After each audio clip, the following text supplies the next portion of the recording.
Hai, welcome back to my channel, Teacher Christina Simanjuntak. Don't forget to subscribe this channel, okay? And like this one.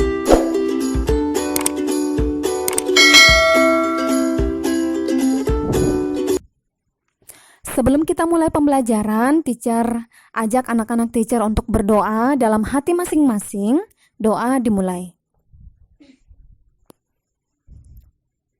Doa selesai. Hari ini anak-anak teacher kita belajar tematik kelas 6 ya. Tema A, subtema 3, pembelajaran 1. Jadi pastikan buka buku kamu pembelajaran halaman 77, oke? Penerbit Erlangga ya. Nah, teacher mau bertanya dulu nih sama kamu. Siapa di antara kamu yang sudah pernah berkunjung ke kebun binatang? Ayo. Oh, hampir semua ya sudah pernah ya, atau mungkin sudah semua pernah ya. Nah, apa sih yang kamu lihat di kebun binatang itu? Oh, tentu saja dong teacher, ada banyak jenis-jenis hewan. Oh iya, benar sekali ya.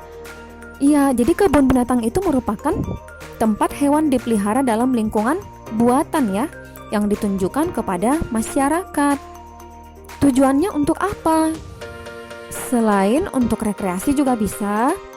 Kebun binatang juga berfungsi sebagai tempat pendidikan, penelitian, dan tempat pelestarian hewan-hewan langka. Nah, coba kamu perhatikan buku kamu halaman 77. Di sana terdapat beberapa gambar hewan. Ini beberapa jenis hewan langka ya nak ya di Indonesia yang saat ini sedang dilindungi. Kenapa dilindungi? Mencegah terjadinya kepunahan. Nah, hari ini kita akan belajar apa saja, teacher? Membuat kesimpulan berdasarkan teks laporan pengamatan yang dibaca, menjelaskan cara pelestarian hewan di lingkungan sekitar, serta menjelaskan informasi mengenai profil negara-negara anggota ASEAN. Setelah ini diharapkan anak-anak teacher memiliki sikap disiplin, peduli, serta mampu bertanggung jawab. Siap ya, kita mulai pelajarannya, jangan di skip ya. Perhatikan dari awal video hingga berakhir, oke? Nah, pada subtema sebelumnya kamu sudah belajar ya cara membuat kesimpulan dari sebuah teks. Nah, hari ini kita juga akan belajar membuat kesimpulan berdasarkan teks laporan pengamatan yang dibaca. Langkah-langkahnya menentukan ide pokok teks dari setiap paragraf terlebih dahulu ya, untuk membuat rangkuman atau kesimpulan dari sebuah teks tersebut. Yang kedua, mencatat kata kunci teks. Nah, ini sangat penting juga. Apa kata-kata kunci yang terdapat pada setiap paragraf tersebut? Nah, itu bisa membantu untuk untuk menentukan atau membuat kesimpulannya ya. Yang ketiga, yang terakhir, setelah menentukan ide pokok dan mencatat kata kunci tadi, waktunya membuat pernyataan sesuai ide pokok dan kata kunci. Inilah yang disebut dengan kesimpulan. Jadi setelah menentukan ide pokok, mencatat kata kunci dari setiap teks, barulah kamu bisa membuat pernyataan yang merupakan kesimpulan dari teks tersebut. Bisa paham ya anak-anak teacher ya? Nah, pada teks halaman 78 hingga 79 yang berjudul Badak Hewan Langka yang Dilindungi ya. Kamu bisa buka buku kamu nanti. Nah, dari situ kita bisa membuat sebuah kesimpulan ya berdasarkan paragraf masing-masing. Nah, di halaman 79 ada tabel kosongnya. Teacher akan bantu kamu membuat kesimpulannya. Nanti kamu tinggal mencatat ulang ya. Nah, paragraf pertama ide pokoknya adalah punah, adaptasi, kulit keras, cula tajam dan keras. Ya, itu adalah kata kuncinya ya. Ide pokoknya adalah badak terancam punah. Maka kesimpulan dari paragraf pertama, badak merupakan hewan yang terancam punah yang memiliki bentuk adaptasi kulit keras dan cula yang tajam dan keras. Kemudian paragraf kedua, ide pokoknya adalah, untuk ide pokoknya, di Indonesia terdapat 2 jenis badak. Kemudian kata kuncinya adalah badak Jawa, badak bercula 1, badak Sumatera, badak bercula 2 ya. Maka kesimpulannya, di Indonesia terdapat 2 jenis badak, yaitu badak Jawa disebut juga bercula 1, serta badak Sumatera disebut juga badak bercula 2 dan memiliki ukuran tubuh lebih kecil ya. Paragraf ketiga, ide pokoknya adalah perburuan ilegal. Nah, apa ini kata kuncinya? Perburuan ilegal, obat. Kemudian, ya, ide pokoknya adalah perburuan badak secara ilegal dilakukan karena dikatakan bisa digunakan sebagai obat, ya. Padahal belum tentu, sehingga perlu dilakukan perlindungan. Nah, itulah dia cara membuat kesimpulan dari setiap paragraf. Sudah paham ya anak-anak teacher ya? Nah, tadi kan badak itu adalah hewan langka yang dilindungi ya. Nah, di Indonesia sendiri ada 2 cara pelestarian hewan di lingkungan sekitar. Yang pertama adalah pelestarian secara in situ. Apa maksudnya teacher? Dilakukan pada habitat asli hewan. Jadi maksudnya begini nak. Contoh, komodo itu adalah hewan endemik di Pulau Komodo sehingga dilestarikan, dilindungi di tempat habitat aslinya. Itu yang dimaksud dengan pelestarian in situ ya. Kemudian yang kedua, pelestarian ex situ, yaitu pelestarian yang dilakukan di luar habitat aslinya.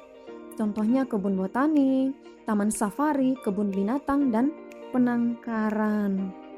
Contohnya yaitu tadi, contoh ya, di Batam sendiri ada mata kucing seperti kebun binatang ya. Untuk pelestarian in situ tadi contohnya adalah Suaka Marga Satwa, hutan lindung, dan taman nasional. Di halaman 80 kamu bisa melihat beberapa gambar hewan endemik yang juga dilindungi ya. Karena apa? Populasinya semakin langka, jumlahnya semakin berkurang sehingga harus dilindungi.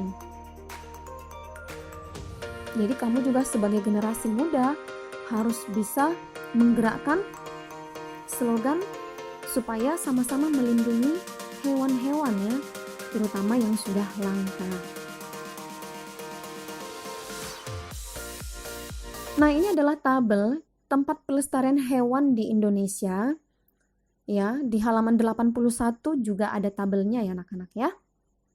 Nah, pada pembelajaran sebelumnya kamu sudah mengetahui bahwa Indonesia merupakan salah satu anggota ASEAN ya.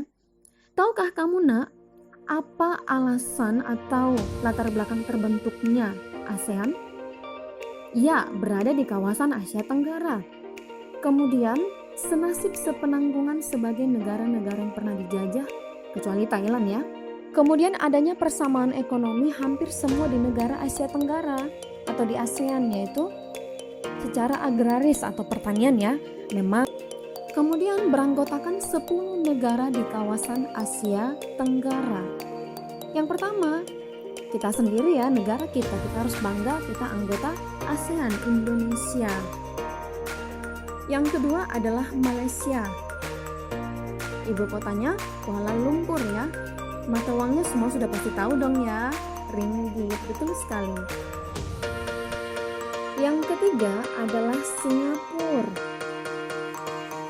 Ini kepala negaranya adalah presiden ya, mata uangnya dolar Singapura.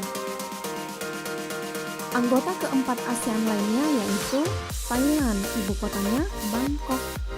Bahasa yang mereka gunakan adalah bahasa Thai dengan mata uang baht.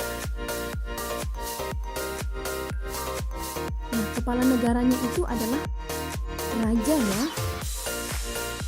Yang kelima adalah Filipina dengan ibu kota Manila dan mata uang yang digunakan adalah peso. Kepala negaranya sama seperti negara kita, presidennya. Yang berikutnya ada Brunei Darussalam dengan ibu kota Bandar Sri Begawan. Mata uang yang mereka gunakan itu adalah dolar Brunei ya. Kepala negaranya adalah Sultan.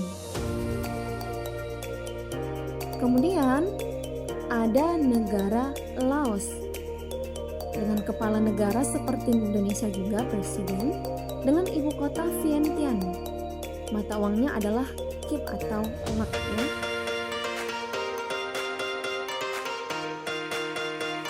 Kemudian negara anggota ASEAN berikutnya Myanmar. Bahasa yang digunakan adalah bahasa Burma. Mata uangnya kyat. Kepala negaranya juga sama seperti Indonesia, yaitu presiden. Kemudian yang ke-9 adalah Vietnam. Kepala negaranya presiden, ibu kotanya Hanoi ya. Hanoi. Mata uang mereka adalah dong. Yang terakhir anggota ASEAN yaitu Kamboja. Ibu kotanya Phnom Penh. Mata uang mereka adalah riel dengan kepala negara raja. Baiklah anak-anak teacher, inilah 10 negara anggota ASEAN. Coba dibaca-baca kembali ya. Sebagai tugas kamu, kerjakan Ayo Berlatih halaman 86, nomor 2, 3, dan 4. Thanks for watching. God bless you. Bye-bye.